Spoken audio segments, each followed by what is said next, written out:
To academy. Ji student, आज का हमारा टॉपिक है ओटीडीआर डेड जोन। अब ये ओटीडीआर डेड जोन होता क्या है, कितने टाइप का होता है और इसको हम किस तरह ओटीडीआर के अंदर कंट्रोल करते हैं, इस पे आज हम काफ़ी डिटेल में डिस्कस करेंगे। मैं आपको छोटा सा एक सीन समझा रहा हूँ, इसको समझ लो तो आप ये समझ लो कि आप 50% कॉन्सेप्ट आप एक ही स्लाइड के अंदर समझ जाओगे। देखो, डेड जोन कहते किसे हैं टीडीआर के अंदर। मिसाल के तौर पे आप इस वक्त एक हाईवे पे जा रहे हो और आपकी गाड़ी इस डायरेक्शन में जा रही है और अदर डायरेक्शन से यहाँ से दूसरी गाड़ियाँ आ रही हैं। क्लियर है? अब ये सामने जो गाड़ी आ रही है ना, इसकी दो लाइट्स तो नॉर्मल होती हैं, इसके ऊपर इसने यहाँ पे एक फ्लैश लाइट लगाई हुई है और दूर से आपकी आंखों में फ्लैश मारता है। ये क्या होगा, एक लम्हे के लिए आपकी आंखें थोड़ी सी जिसे कि मध्यम पड़ जाएंगी, आपको थोड़ा सा अंधेरा नज़र आएगा।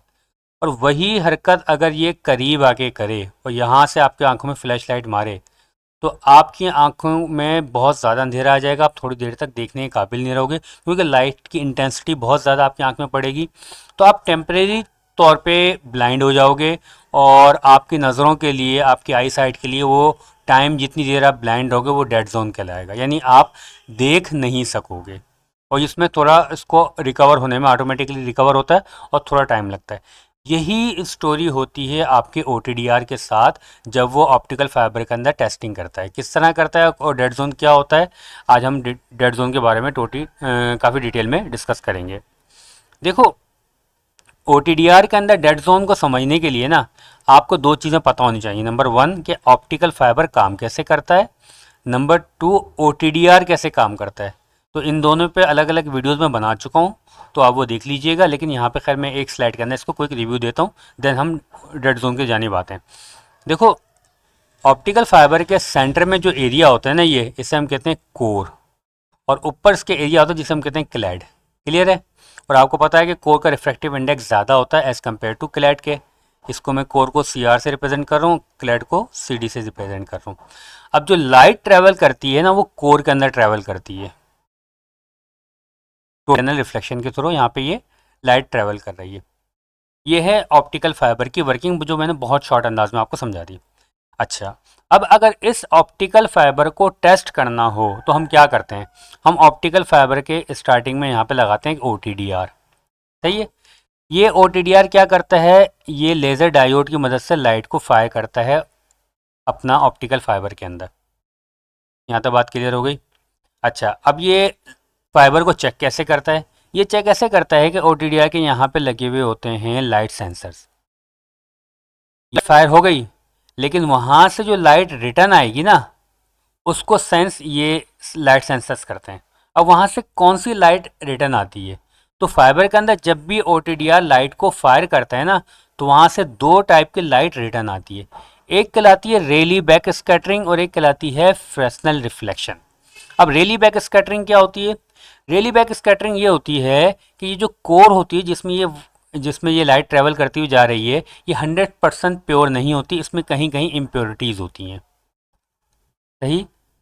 अगर तो ये 100% प्योर होती कोर, 100% कोर को प्योर बनाना पॉसिबल नहीं है, कुछ ना कुछ इसमें इम्प्योरिटीज़ होती हैं जिसकी वजह से हर फाइबर के अपने अपने लॉस होते हैं। कितनी भी अच्छी क्वालिटी का फाइबर होगा ना, उससे कुछ ना कुछ माइनर से लॉसेज होंगे जो कि उसकी डेटा शीट में लिखे हुए होते हैं। वो इसी रेली बैक स्कैटरिंग की वजह से होते हैं, इन्हीं इम्प्योरिटीज़ की वजह से होते हैं। अब ये रेली बैक स्कैटरिंग होती क्या है? देखो, ये जो इम्प्योरिटीज़ होती हैं ना, ये क्या करती हैं, थोड़ी थोड़ी लाइट को रिटर्न बैक करती हैं। बात है, अगर इम्प्योरिटी यहाँ पे स्टार्टिंग में थोड़ी बहुत होगी तो वो थोड़ी ज़्यादा लाइट को रिटर्न बैक करेगी, ये थोड़ा कम लाइट को बैक करेगी, ये थोड़ा कम लाइट को यहाँ से होगा, थोड़ी कम लाइट। लेकिन जितनी लाइट आगे बढ़ती जाएगी तो उसकी रिफ्लेक्शन थोड़ी थोड़ी कम होती जाएगी, बैक स्कैटरिंग उसकी कम होती जाएगी। और वो जो बैक स्कैटरिंग आती है ना, वो यहाँ पे सेंसर्स को सेंस करता रहता है, जो हल्की हल्की आती है उसको सेंस करता रहता है। तो आपने देखा होगा कभी भी फाइबर ऑप्टिक को जब भी आप टेस्ट करते हो, OTDR पे जो ग्राफ बनता है उस पे हमेशा ग्राफ ये डाउनवर्ड डायरेक्शन में ये यूं स्टेब्लिश होता है। यानी आप इस पावर का सिग्नल जब लॉन्च करते हो OTDR के अंदर, तो वो सिग्नल आहिस्ता आहिस्ता अटेन्यूएट होता रहता है, अटेन्यूएट होता रहता है। सही? तो ये जो अटेन्यूएशन हो रही है, ये कहलाती है रेली बैक स्कैटरिंग। इसका फ़ायदा क्या होता है? इसका फ़ायदा ये होता है कि हमें हर थोड़ी थोड़ी देर पता चलता रहता है कि यार यहाँ से रिफ्लेक्शन आई है, यहाँ से रिफ्लेक्शन आई है, तो हमें नीचे दूसरे ये ग्राफ पता चलता रहता है कि कितना डिस्टेंस कवर हो गया है। सही, यानी रेली बैक स्कैटरिंग हमें फाइबर के अंदर कितना डिस्टेंस कवर हो गया ये हमें बताती है। एक होती है फ्रेस्नेल रिफ्लेक्शन। फ्रेस्नेल रिफ्लेक्शन क्या होती है? फ्रेस्नेल रिफ्लेक्शन ये होती है कि जब इस ओ के अंदर, सॉरी, इस फाइबर के अंदर कहीं पे कोई भी जॉइंट लगा हुआ हो, कोई फाइबर ब्रेक हो, फाइबर एंड हो, या कोई मैकेनिकल स्प्लाइस हो, तो वहाँ से एक पूरी पल्स जनरेट होती है। उस पॉइंट पे पूरी पूरी एक पल्स जनरेट होती है और वो बैक आती है और वो यहाँ पे सेंस होती है। सही है, यानी ये सेंसर दो चीज़ों सेंस कर रहा होता है, एक रेली बैक स्कैटरिंग को जो कि इम्प्योरिटीज़ की वजह से होती है, और नंबर टू ये फ्रेस्नेल रिफ्लेक्शन को सेंस कर रहा होता है जो कि पल्सेस आती हैं, जो कोई किसी कनेक्टर की वजह से भी हो सकती है, किसी जॉइंट की वजह से भी हो सकती है, किसी मैकेनिकल स्प्लाइस की वजह से भी होती है। तो इस तरह ये ओ काम करता है। यहाँ तक बात क्लियर हो गई। अब हम आगे बढ़ते हैं कि ओ में ये डेड जोन होता क्या है। ओ में जो डेड जोन होता है ना, ये बेसिकली क्रिएट होता है इसी फ्रेस्नेल रिफ्लेक्शन की वजह से। रेली बैक स्कैटरिंग की वजह से नहीं होता, फ्रेस्नेल रिफ्लेक्शन की वजह से होता है। वो कैसे होता है मैं आपको थोड़ी कहानी समझाता हूँ। देखो, मैंने आपको सिनेरियो क्या बताया कि जब गाड़ी सामने से आती है तो एक लाइट रे निकल के आपकी आंख पे पड़ती है, तो आप थोड़ी देर के लिए क्या हो जाते हो, अंधे हो जाते हो, यानी आपका ब्लाइंड स्पॉट आ जाता है। क्लियर है? अब ऑप्टिकल फाइबर में क्या होता है, मिसाल के तौर पे ये फाइबर है, ये समझो कि ये कराची से लेकर लाहौर तक का ये अपना एक फाइबर बिछा हुआ है। अब आपको टास्क मिला कि भाई इस फाइबर को सेंस करना है, आपने चेक करना है आपने। ओके, आप आगे अपना ओटीडीआर लेके या अपना ओटीडीआर लेकर आए और आपने एक पैच कॉर्ड लगा दी यहाँ से लेकर यहाँ तक की, जिसकी लेंथ है आपकी 0.5 मीटर की। सही, आपने एक ओटीडीआर यहाँ पे पैच कॉर्ड के जरिए इसको कनेक्ट कर दिया।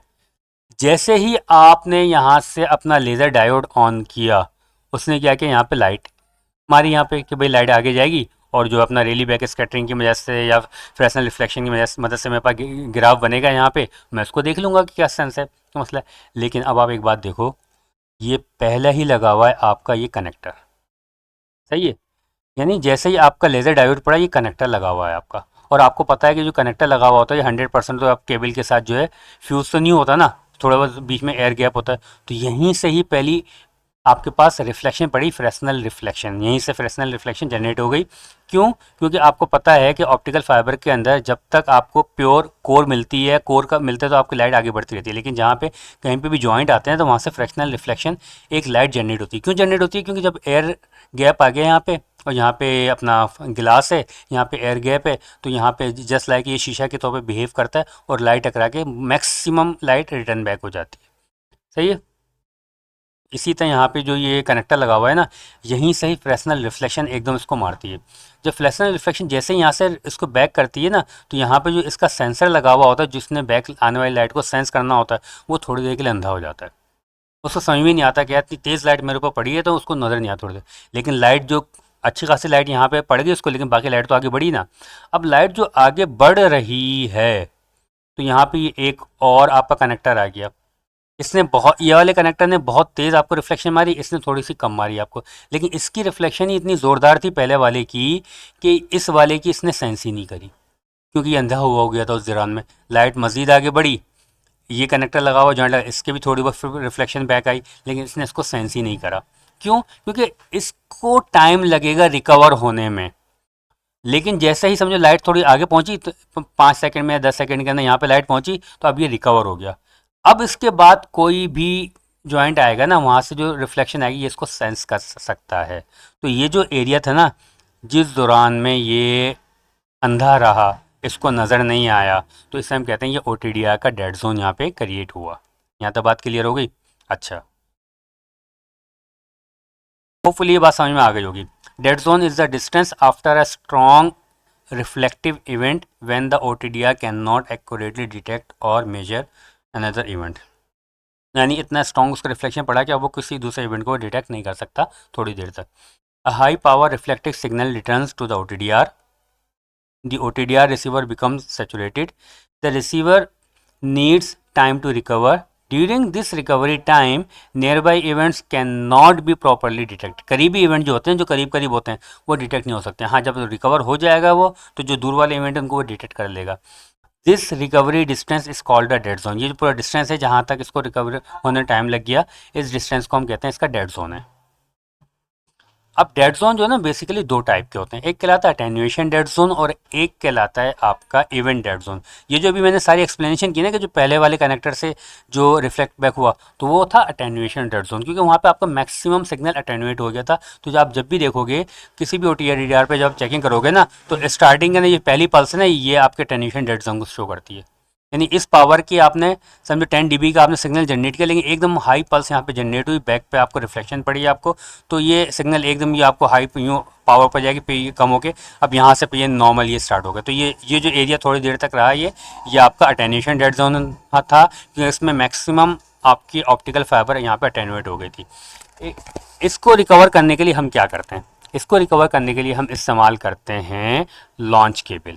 अब लॉन्च केबल क्या होती है, लॉन्च केबल ये होती है कि भाई देखो मैंने आपसे क्या बताया कि OTDR के जो पहले कनेक्टर है यहीं से ही डेड जोन स्टार्ट हो जाता है, तो इसको आप ख़त्म तो नहीं कर सकते, कनेक्टर तो आपने लगाना है। लेकिन आप यहाँ पे लगाते हो ये समझ लो कि लॉन्च केबल लगाते हो, यहाँ पे आप 5.5 मीटर की या 1 मीटर की पैच कॉर्ड इस्तेमाल नहीं करते, यहाँ पे आप एक केबल एक पैच कॉर्ड इस्तेमाल करते हो जिसकी लेंथ जो है 500 मीटर से लेकर 1 किलोमीटर तक हो सकती है। अब इसका फ़ायदा क्या होगा, अब इसका फ़ायदा ये होगा कि आप यहाँ पे OTDR लगाओगे और यहाँ पे वो केबल लगाओगे जिसको आपने टेस्ट करना होगा। समझिए ये लॉन्च केबल आपने ये लगाई हुई लॉन्च केबल LC, सही है। अब इसका फ़ायदा क्या होगा, इसका फ़ायदा ये होगा जैसे ही आपने OTDR को ऑन किया, इसने लेज़र डायोड ऑन किया और यहाँ से लाइट मारी, और पहले ही कनेक्टर से जब इसकी हाई अटेन्यूएशन पावर इसके ऊपर पड़ी, पहला रिफ्लेक्शन इसके ऊपर पड़ा, इसका सेंसर जो है डेड हुआ, इसका डेड जोन स्टार्ट हुआ। लेकिन क्या हुआ इस दौरान में, अब जो लाइट ट्रैवल कर रही है ना वो इसी लॉन्च केबल के अंदर ही ट्रैवल कर रही है, सही है। और आपको पता है कि ये जो लॉन्च केबल आप अपने साथ लाए हो बिल्कुल ओके टेस्टेड है, ये इसमें कोई जॉइंट नहीं कोई कुछ नहीं है। तो इस दौरान में लाइट ट्रैवल कर रही है, आपका OTDR सेंस नहीं कर पा रहा, लेकिन आपको टेंशन नहीं है, क्यों, क्योंकि ये केबल ओके है और इस केबल का लॉस भी आपको पता है कि इतना लॉस है वायरस का, ओके। हाँ, अब जैसे ही इसका सेंसर रिकवर हुआ उतनी देर तक लाइट इसी के अंदर घूमती रही, सही है। जब सेंसर यानी एक लॉन्च केबल की एक अच्छी खासी लेंथ होती है, तो जब तक ये पहले कनेक्टर पर पहुंचेगी ना लाइट ये घूम घूम के यहाँ पे पहले कनेक्टर पर एक्चुअल कनेक्टर पर पहुंचेगी, तो ये इतनी देर में इसका सेंसर क्या हो चुका होगा, एक्टिव हो चुका होगा, वो डेड जोन से निकल चुका होगा, उतना टाइम उसको मिल गया कि वो डेड जोन से निकल जाए। तो अब यहाँ पे कोई भी हल्की सी रिफ्लेक्शन होगी, कोई भी मामलात होंगे, वो OTDR के ग्राफ पे शो हो जाएंगे। OTDR यहाँ पे ब्लाइंड नहीं रहेगा। यहाँ तक बात क्लियर होगी, यानी ये जो आपकी जो लॉन्च केबल होती है ना, launch cable does not eliminate attenuation, attenuation ख़त्म नहीं करती डेड जोन से डायरेक्टली, बल्कि करती क्या है ये, it mainly helps move the first event outside the dead zone area. ये क्या करती है कि भाई ये जो पहला इवेंट था ना इसको थोड़ा दूर कर देती है, ताकि जो डेड जोन का एरिया है ना मैं वो खुद ही अपने अंदर ही ले लेती है, अपने अंदर कवर कर लेती है, और फिर इस इवेंट को थोड़ा दूर कर देती है ताकि इसकी रिफ्लेक्शन थोड़ी देर के बाद आप तक पहुंचे और आप इसको सेंस कर सको। होपफुली ये अटेन्यूएशन डेड जोन और आपका उसको आप रिकवर कैसे करते हो वो आपको बात समझ में आ गई होगी। बात करते हैं event dead zone. Event dead zone क्या होता है, इवेंट डेड जोन ये होते हैं कि भाई चलो अब लाइट आप अटेन्यूएशन डेड जोन से निकल गए, इसकी केबल की मदद से लाइट गई, आपका पहले कनेक्टर लगा हुआ सही, यहाँ से जो है ना हल्की सी लाइट की पल्स बैक आएगी, वापस आएगी, फ्रेशनल रिफ्लेक्शन आएगी। वो जो फ्रेशनल रिफ्लेक्शन आएगी ना ये भी OTDR को एक लम्हे के लिए, ये अटेन्यूएशन डेड जोन ने तो काफ़ी देर तक उसको अंदर अंदर करके रखा था ब्लाइंड, ये एक माइनर से टाइम के लिए इसको थोड़ा सा इसके जो सेंसर इस पर इफेक्ट करती है ये। अब इस इवेंट के बाद पता चला एक जॉइंट और लगा हुआ है, ये समझ लो 1 मीटर के बाद 2 जॉइंट एक साथ लगे हुए हैं। अब पहले वाले की जो रिफ्लेक्शन आई तो OTDR बिल्कुल माइनर से टाइम के लिए जैसे ही ब्लाइंड हुआ तो उतनी देर में तो लाइट आगे बढ़ी, और यहाँ पे जो फ़ौरन एक और जॉइंट लगा हुआ था सही, अब इसको ये सेंस नहीं कर पाएगा, क्यों, क्योंकि जो पहले वाले की पल्स थी ना उसने थोड़ा सा जो टाइम लेगी ना वो उसी दौरान में करीब में दूसरा इवेंट मौजूद था, तो ये इसको सेंस नहीं कर पाएगा। हाँ, फिर मज़ीद लाइट आगे बढ़ी, उतनी देर में ये जो अपना नॉर्मल हो गया, फिर ये वाले इवेंट को ये सेंस कर लेगा, यानी ये पहले वाले 2 इवेंट को जो ही है एक ही इवेंट कंसिडर करेगा। तो आप कह सकते हो the minimum distance required to distinguish two reflective events, if 2 connectors are very close the OTDR may show them as one single event. OTDR समझेगा भाई ये एक ही इवेंट है, यहाँ पे 2 इवेंट नहीं है, यहाँ पे 2 जॉइंट नहीं है या जो 2 कनेक्टर नहीं है, यानी कोई भी 2 इवेंट नहीं है यहाँ पे, ये एक ही को कनेक्ट करेगा और एक को ये इग्नोर कर देगा, क्योंकि उसकी आंखों पे जो लाइट पड़ी है, उसके सेंसर पे जो लाइट पड़ी है, उसने बिल्कुल माइनर से टाइम के लिए उसको किया था और उसी दौरान में दूसरा इवेंट मौजूद था, तो ये दूसरे को सेंस नहीं कर पाएगा। इसे हम कहते हैं इवेंट डेड जोन। अब इवेंट डेड जोन को कम करने के लिए क्या करते हैं कि भाई यहाँ पे जो है आपके पास पल्स विड्थ जो है कम से कम रखी जाती है, ताकि ये इवेंट डेड जोन का मसला हल किया जाए। यानी ओटीडीआई में जब भी आप टेस्टिंग करते हैं, पल्स विड्थ कोशिश करते हैं जितनी मिनिमम रख सकते हैं वो आप पल्स विड्थ को कम से कम रखते हैं। इस तरह जो है इवेंट की वजह से जो फ्रेसनल रिफ्लेक्शन आती है, उसकी क्वांटिटी, उसकी जो शिद्दत है, इंटेंसिटी थोड़ी कम हो जाती है, तो वो ज़्यादा उसके जो सेंसर को डिस्टर्ब नहीं करती और अगला इवेंट भी ये सेंस कर सकता है। लेकिन अब जो पल्स विड्थ कम से कम रखी जाती है, तो पल्स विड्थ की सेटिंग हम करते हैं कि हमने कितनी लेंथ का केबल चेक करना है। तो अब जो एक्सपीरियंस जो टेक्नीशियन होते हैं वो उस लिहाज से अपनी पल्स विड्थ को ज़्यादा नहीं बढ़ाते, क्योंकि उनको पता है कि अगर उन्होंने अपनी पल्स विड्थ बहुत ज़्यादा बढ़ा दी तो इवेंट डेड जोन जो है ना उनको डिस्टर्ब कर सकता है और उनके बीच के कनेक्शन को वो गायब कर सकता है। होपफुली ये बात आपको समझ में आ गई होगी। Thank you.